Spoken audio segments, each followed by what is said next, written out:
When I discovered the ultimate betrayal, I didn't just walk away, I rose above, proving that the best revenge is a life rebuilt stronger than ever. What's happened? For most of my 34 years, I believed I was the kind of guy who played life the right way.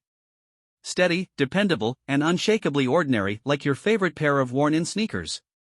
I went to work, loved my wife, paid my taxes, and avoided conflict like it was a communicable disease. Routine was my safety net, and let's just say I wasn't in the business of leaping without looking.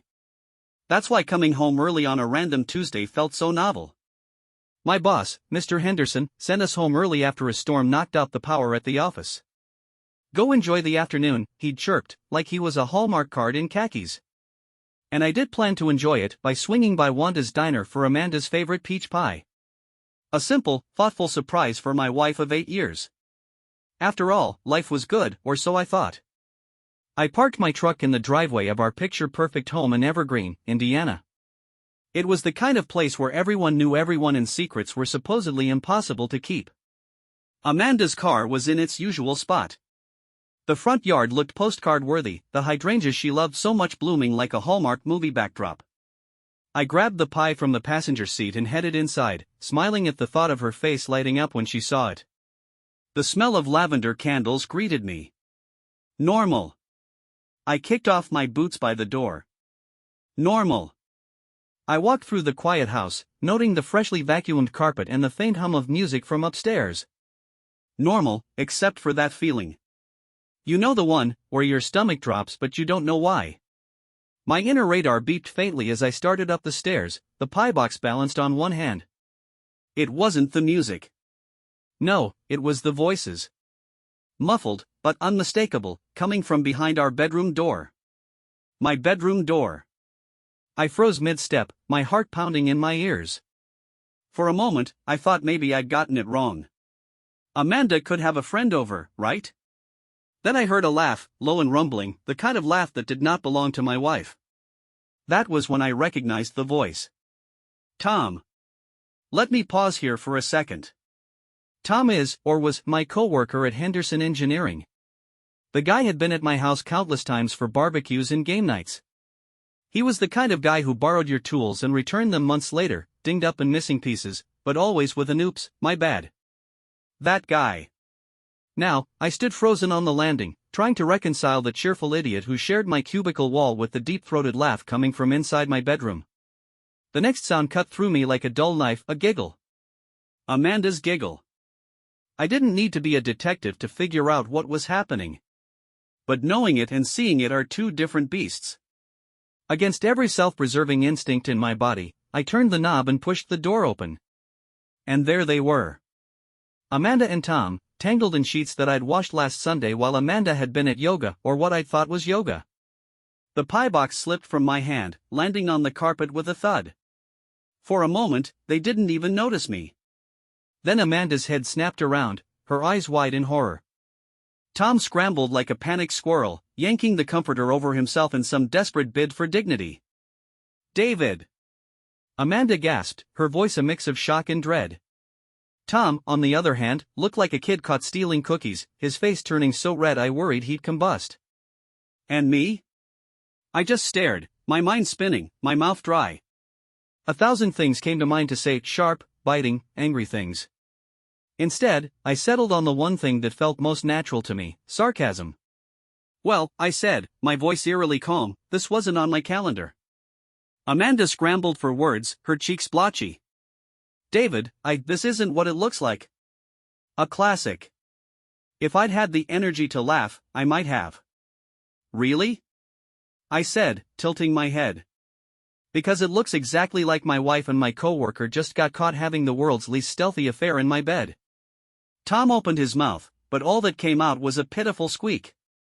I should go, he finally managed, clutching the comforter around his waist like it was a suit of armor. Yeah, Tom, I said, crossing my arms. You should. He darted past me like a deer fleeing a bear, clutching his shoes and his dignity, or what was left of it. The front door slammed moments later. Now it was just me and Amanda.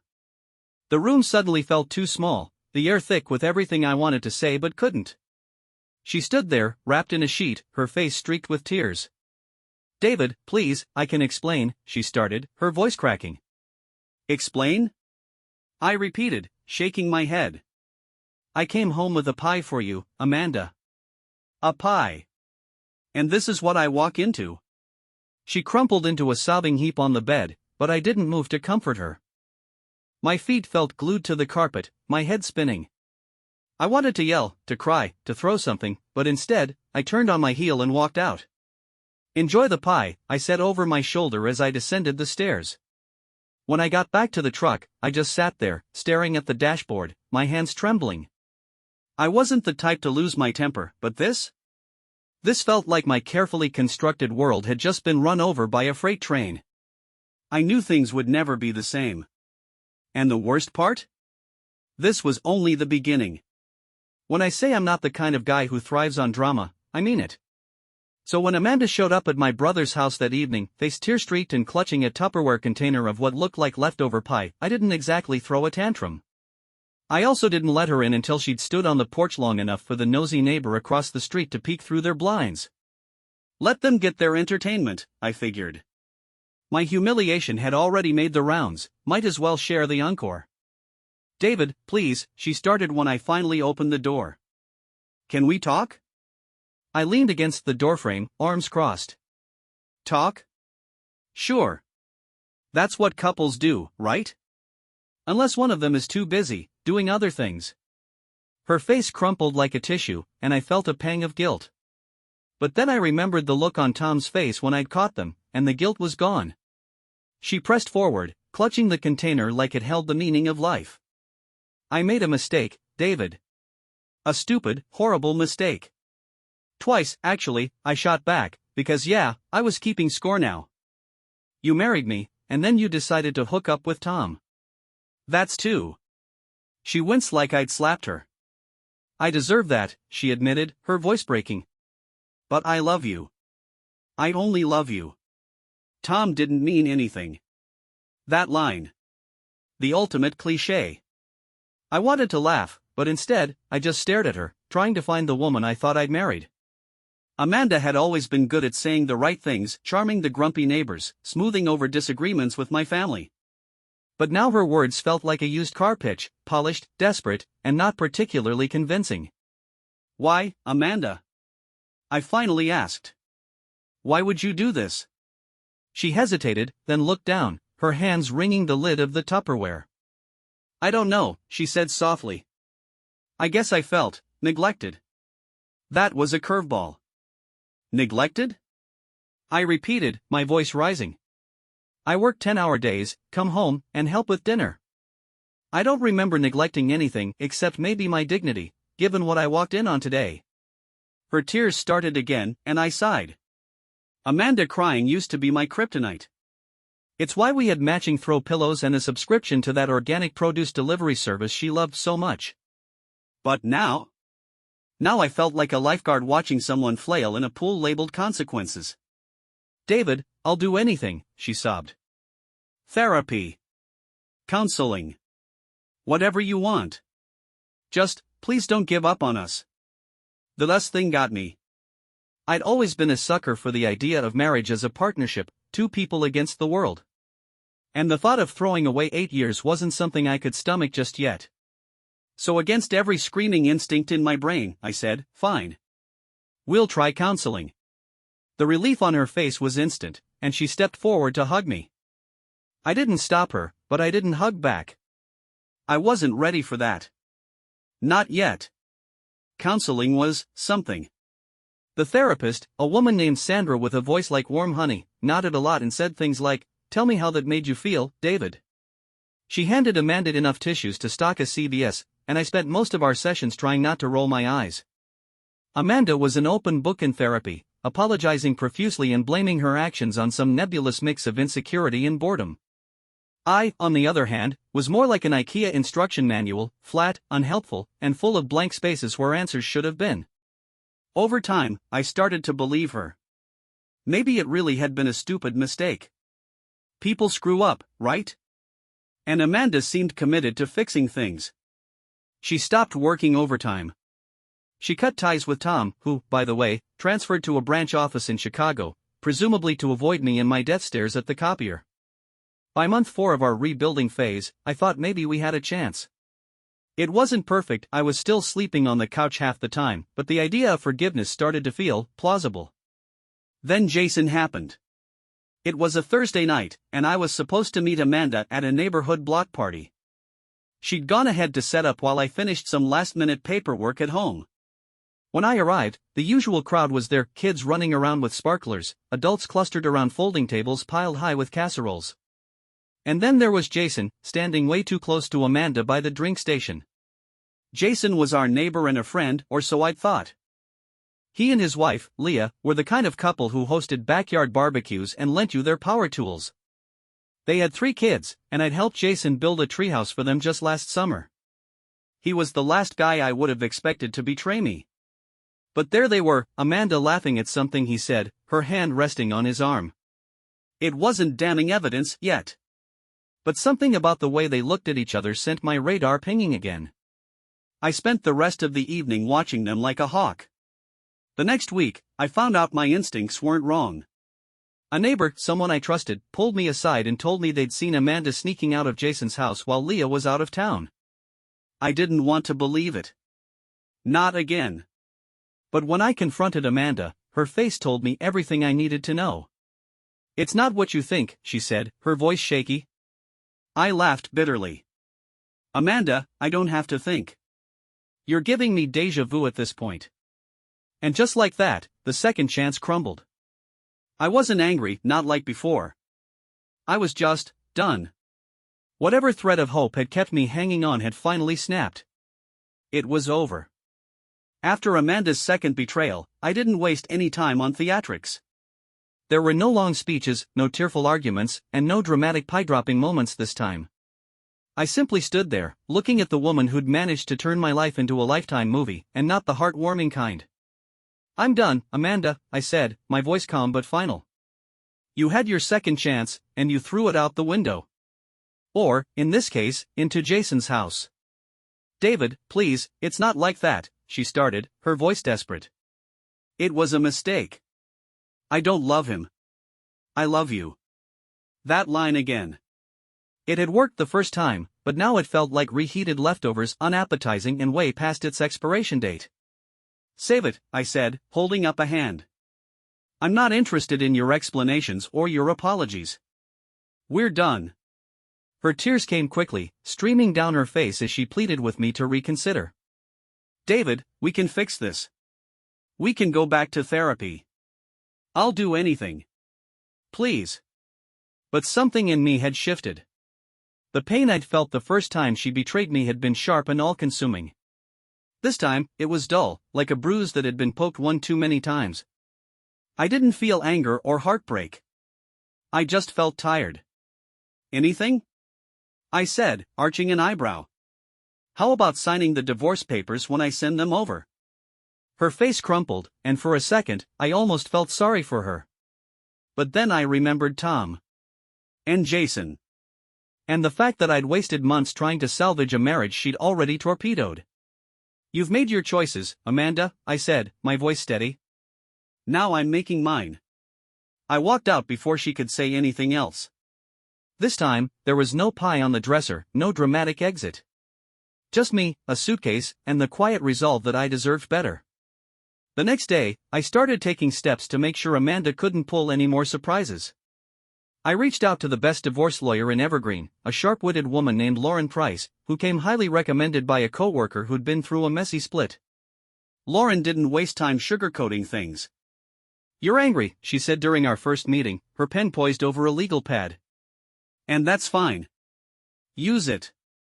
But don't let it cloud your judgment. We're going to handle this smartly, cleanly, and thoroughly. Understand?" I nodded, impressed by her no-nonsense demeanor.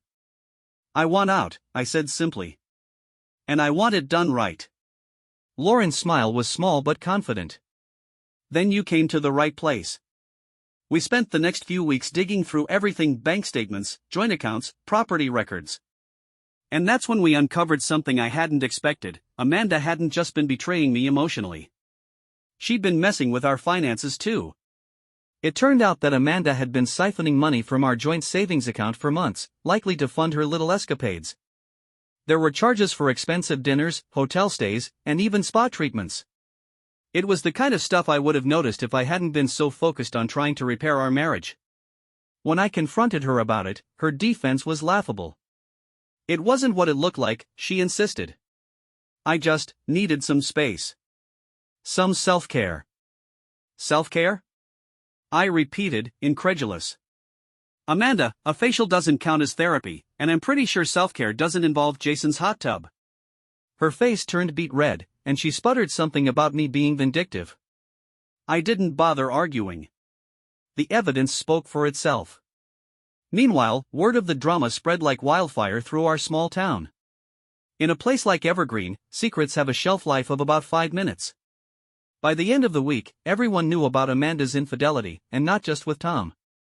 Jason's wife, Leah, had apparently found out too, and she was furious. I wasn't privy to the exact details of their fallout, but the grapevine delivered the highlights. Leah kicked Jason out of the house and filed for divorce within days. She wasn't subtle about it either, telling anyone who'd listen about her cheating husband and his home-wrecking plaything. If Amanda had been trying to keep a low profile, Leah made sure that ship sailed. Tom didn't fare much better.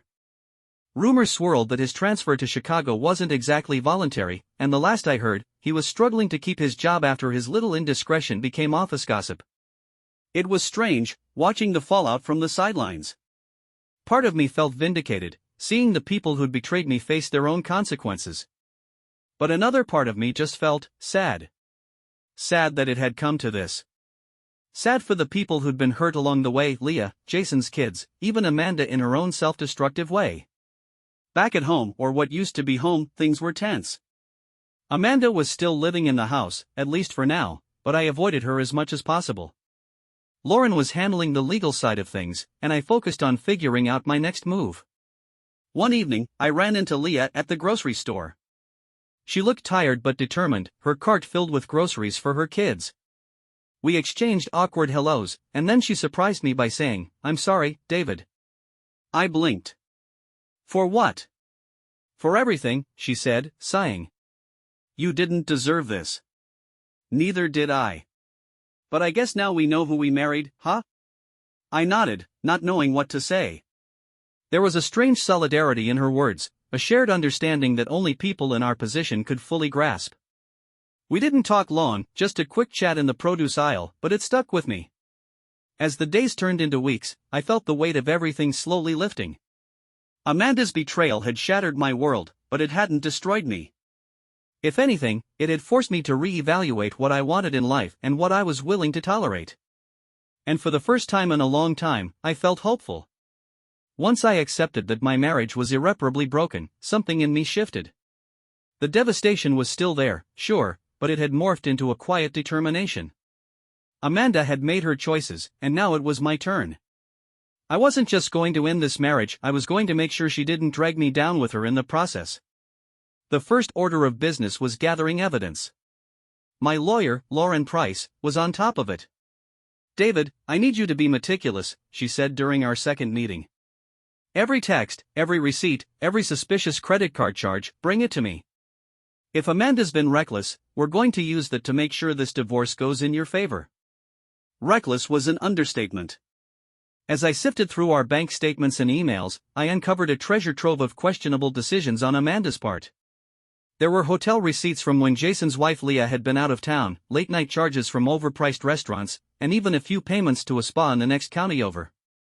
Self-care indeed. Then there were the financial manipulations. Amanda had been dipping into our savings for months, using joint funds to finance her little escapades. The spa charges weren't the only surprise, she'd also opened a secret credit card in her name and racked up thousands of dollars in debt. When I confronted her about it, she tried to play it off as temporary and for emergencies. "Oh, so Jason's hot tub was an emergency?" I shot back, waving a printed bank statement at her. She didn't have much to say to that. Meanwhile, Lauren was working her magic. By the time we filed the divorce papers, she'd assembled a case so airtight it could have made a mob boss sweat. Amanda was furious when she realized how much evidence we had against her. She begged me to settle things amicably, but I wasn't in the mood to negotiate. You should have thought about amicable when you were sneaking into Jason's house, I told her. Now. We're doing this my way. The court proceedings were eventful. Lauren was sharp, relentless, and completely unfazed by Amanda's tearful attempts to paint herself as a misunderstood victim. It didn't take long for the judge to see through the act. Between the evidence of her infidelity and her shady financial dealings, Amanda didn't stand a chance. But the real fireworks came when Lauren brought up Amanda's affair with Tom. Your Honor, she said, flipping through a stack of documents, this isn't just about one poor decision. My client's soon-to-be ex-wife has a pattern of dishonesty and betrayal. Amanda's lawyer tried to object, but Lauren wasn't having it. We have statements from coworkers, financial records, and even a timeline that shows overlapping relationships. This wasn't a mistake, it was a lifestyle. By the time Lauren was done, Amanda looked like she wanted to crawl under the courtroom bench. I almost felt bad for her. Almost. The fallout hit Amanda hard. She lost the house, the respect of her friends, and even her reputation in our small town. Word had spread about the court proceedings, and Evergreen's gossip mill went into overdrive. Suddenly, everyone knew about her affairs, her financial manipulations, and her spectacularly bad decisions. She couldn't go anywhere without running into someone who knew her dirty laundry. Jason didn't get off easy either. Leah followed through with the divorce, and the custody battle over their 3 kids turned nasty fast. Jason moved into a dingy apartment downtown, and the last I heard, he was still trying to patch things up with his ex-wife. Good luck with that, buddy. As for Tom, he ended up losing his job after his affair with Amanda became public knowledge at the office. Apparently, fraternizing with a co-worker's spouse wasn't a great career move. Who knew? Walking out of the courtroom on the day my divorce was finalized felt like shedding a heavy coat in the middle of summer. I was free. Free from the lies, the betrayals, and the endless cycle of trying to fix something that Amanda had already burned to the ground. But it wasn't just about escaping the past, it was about building a future. For the first time in years, I felt like I could finally focus on myself, on what I wanted. And for the first time, that thought didn't scare me. After the courtroom victory, you'd think I'd feel like a conquering hero, standing tall on the ashes of a ruined marriage. And sure, there was a brief moment of satisfaction. But the truth? I mostly felt tired. Tired of the drama, the deceit, and the endless loop of replaying what-if scenarios in my head. Still, one thing was clear, Amanda's downfall was a whirlwind, and I had a front row seat to watch it unravel. It started with the house. The court ruled that I'd retain sole ownership, which meant Amanda had 30 days to pack her things and move out. The problem? Amanda didn't have a plan or anywhere to go. Jason certainly wasn't rolling out the welcome mat, and Tom was probably too busy scrambling to salvage what little dignity he had left in Chicago. I came home one day to find her sitting on the porch, a box of half-packed photo albums beside her. She looked up at me with those sad, tired eyes, the same ones that used to tug at my heartstrings. David, she started, her voice thin. I don't know where to go. I leaned against the porch railing, arms crossed. Amanda, that's not my problem anymore. Her lip quivered, and for a second, I thought she might start crying again. I don't know how it all got so messed up. That made me laugh, but not in a kind way. Really? You're still playing the victim? I shook my head, gesturing to the box beside her. You made this bed. Now you get to lie in it, just not here. She didn't say anything after that, just stared down at her hands. I didn't wait for more. I went inside, closed the door, and let her sit there with her regrets. Meanwhile, the courtroom drama was all anyone in Evergreen could talk about. In a small town, you don't need social media when you have nosy neighbors and a never-ending supply of coffee shop chatter. Everyone knew about Amanda's affairs, her financial missteps, and the fact that she'd managed to alienate not just me, but pretty much everyone she'd ever been close to. One afternoon, I ran into Leah at the local grocery store. She was juggling a toddler on one hip and a basket of groceries in the other, looking about as frazzled as you'd expect from someone whose life had been upended. David, she said when she saw me, shifting the toddler to her other hip. Can we talk? I nodded, unsure of where this was going. She set the basket down and sighed. I just wanted to say, I'm sorry. For everything. I raised an eyebrow. Leah, you don't owe me an apology. Jason does. Amanda does. She gave a tired laugh. Yeah, well, I wouldn't hold your breath waiting for Jason to take responsibility for anything. But still, I should have seen the signs. I should have known something was off. I didn't have the heart to tell her that denial isn't exclusive to one person. Instead, I just said, it's not your fault.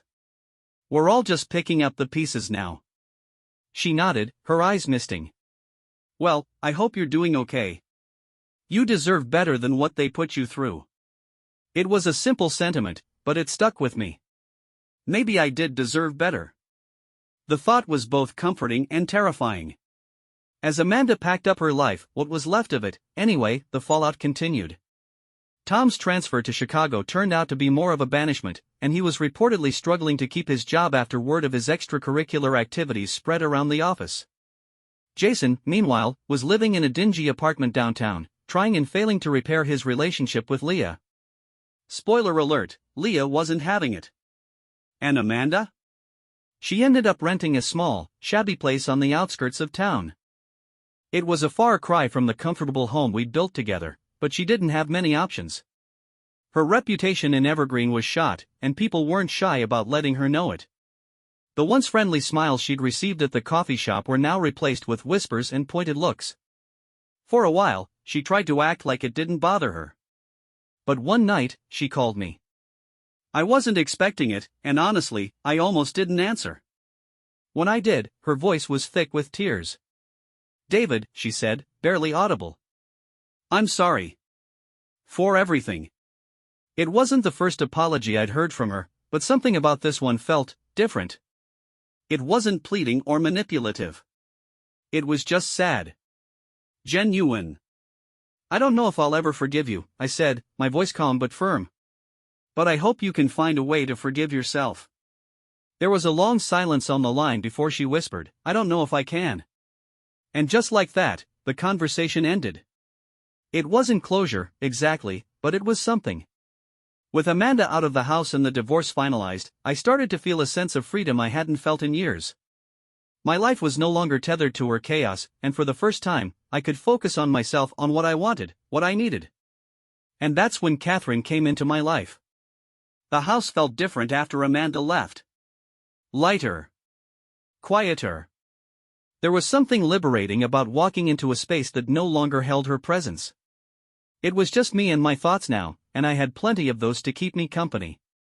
For the first few weeks, I lived like a man discovering singlehood for the first time. No laundry piles mysteriously appearing, no scented candles competing with the smell of pizza rolls. I even started watching those nature documentaries I'd always loved, the ones Amanda used to roll her eyes at. But soon, the novelty wore off, and the silence began to feel a little too loud. That's when I decided I needed a fresh start. The house was too big for one person anyway, so I sold it. It wasn't an easy decision, I'd put so much into that place. But in the end, it felt like cutting the last tie to a life I no longer wanted. I moved into a cozy little rental on the edge of town, a place with a view of the woods and a porch perfect for drinking coffee. It wasn't fancy, but it was mine. For the first time in years, I felt like I was living on my own terms. My new chapter came with its fair share of adjustments. I started running in the mornings, something I hadn't done since college. At first, it was brutal. I was convinced my lungs were trying to file a restraining order against me, but over time, it got easier. I liked the way it cleared my head, the rhythm of my feet on the pavement becoming a kind of meditation. It was during one of those morning runs that I met Catherine. She was jogging in the opposite direction, her ponytail bouncing with every step. We exchanged polite nods the first couple of times we passed each other. Then one day, she stopped me. Excuse me, she said, slightly out of breath. Do you know if this trail loops back around, or am I about to get hopelessly lost? I chuckled, pointing toward a fork in the path. If you go left, it loops back. If you go right, well, I hope you packed a lunch. She laughed, and it was the kind of laugh that made you want to keep talking, even if you didn't have much to say. I'm Catherine, she said, extending a hand. David, I replied, shaking it. Nice to meet you. It turned out Catherine was a teacher at the local elementary school, a transplant from a bigger city who'd moved to Evergreen a couple of years ago. She had this way of making you feel at ease, like you'd known her for years even if you'd only just met. We started running together, casually at first. Then we'd grab coffee afterward, and before long, I realized I was looking forward to those mornings more than I cared to admit. One day, after a particularly grueling run, Catherine sat across from me at a small cafe and said, "So, David, what's your story?" I hesitated, not sure how much I wanted to share. But something about her felt safe, like I didn't have to filter my thoughts or pretend to have it all figured out. Long story short, I said, stirring my coffee, I just got out of a messy divorce. Still figuring out what life looks like after that. Her expression softened, and she nodded. I get it. I went through a divorce a few years ago too. It's not easy. No, it's not, I agreed. But it helps to meet people who remind you there's life on the other side of it. She smiled, and for the first time in what felt like forever, I felt a spark of hope.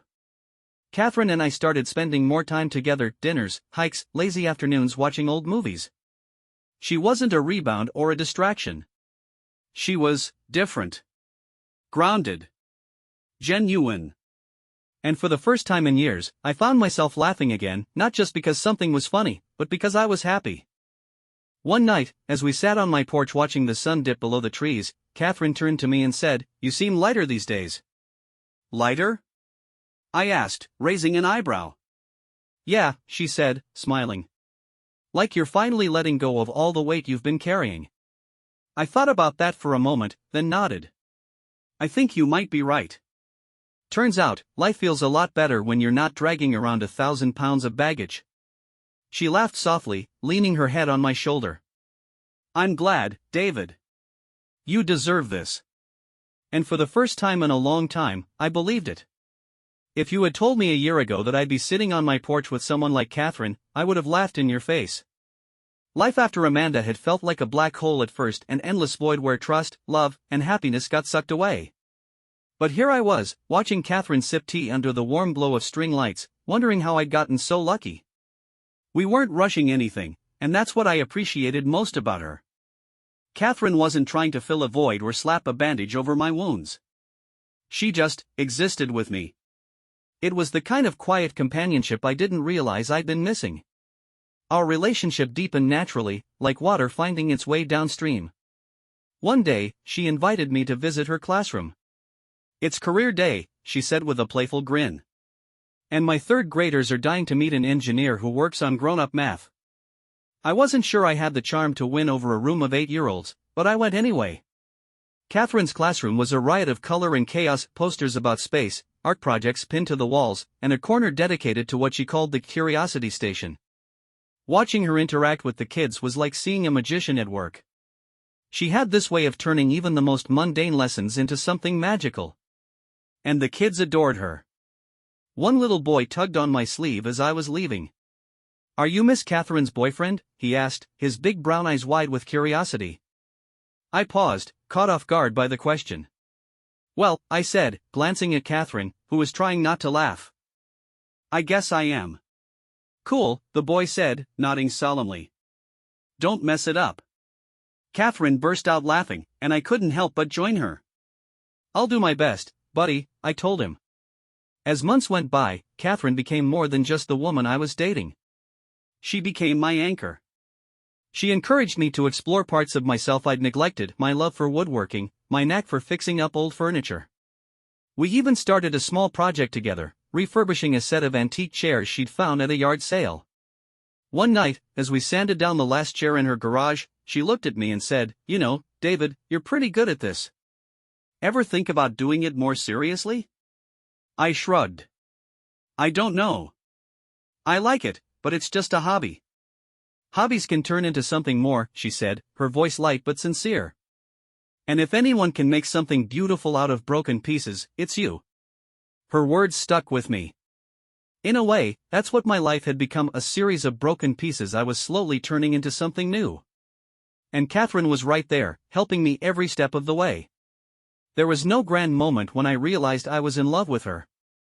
It wasn't like in the movies, where orchestras swell and everything falls into place.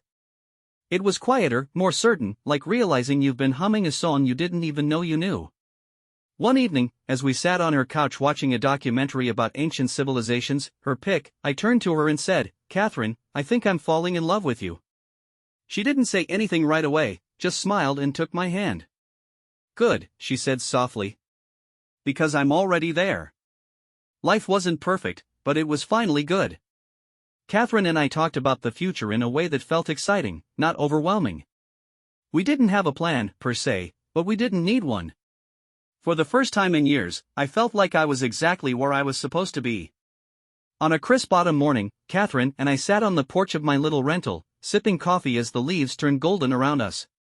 The air smelled of pine and possibility.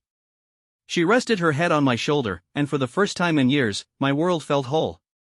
Life had settled into something beautifully simple. I'd left behind the chaos of my past, carving out a new path that was mine and mine alone. I'd even started my own small woodworking business, and the joy of creating something from nothing mirrored how I felt about my life now. Catherine reached over, lacing her fingers through mine. "What are you thinking about?" she asked, her voice warm. "Just how lucky I am," I said, meaning every word. We sat there in contented silence, watching the world shift with the seasons, a reminder that change isn't always something to fear. Sometimes, it's exactly what you need. I wasn't just moving forward, I was thriving. And for the first time in forever, the future felt bright. If someone cheats once, do you believe they're more likely to cheat again? Can trust ever truly be rebuilt? Write in comments.